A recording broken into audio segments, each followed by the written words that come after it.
बिहार की धरती पर विकास की एक नई गाथा लिखी जा रही है। कोसी मेची लिंक परियोजना मुख्यमंत्री नीतीश कुमार जी की दूरदृष्टि और संकल्प का जीता जागता उदाहरण है, जिसे आदरणीय प्रधानमंत्री जी ने गति दी है। जो कोसी नदी कभी बिहार में विध्वंस लाती थी, जिसे बिहार का अभिशाप कहा जाता था, आज वही नदी नीतीश सरकार की इस परियोजना से सीमांचल और कोसी क्षेत्र के किसानों के लिए वरदान बनकर उभरेगी। जो सैलाब पहले तबाही लाता था, अब खेतों को सींचेगा, फसलों को लहलहाएगा और किसानों की जिंदगी बदलेगा।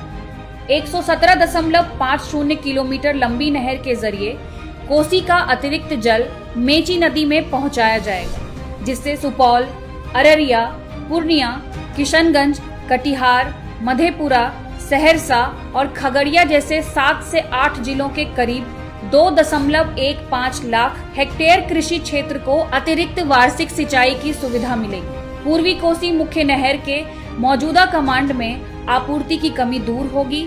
मानसून अवधि के दौरान महानंदा कमांड में 2050 मिलियन क्यूबिक मीटर कोसी जल का डायवर्जन होगा। जहां पहले किसान मानसून पर निर्भर रहते थे, अब साल भर खरीफ से लेकर रबी तक हर फसल की भरपूर पैदावार कर पाएंगे।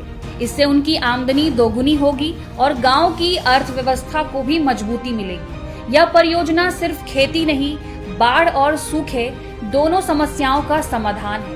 कोसी नदी की बाढ़ हर साल लाखों लोगों की जिंदगी और संपत्ति को तबाह कर देती थी, लेकिन अब इस जल का सुव्यवस्थित उपयोग होने से बाढ़ नियंत्रण होगा और फसलें भी सुरक्षित रहेंगी। दूसरी ओर मेची नदी में जल पहुंचने से भूजल स्तर सुधरेगा, जल संरक्षण को बढ़ावा मिलेगा और सूखे की मार से भी राहत मिलेगी। यह योजना साबित करती है कि नीतीश सरकार सिर्फ योजनाएं नहीं बनाती, बल्कि उन्हें जमीन पर उतार कर जनता की जिंदगी बदल देती।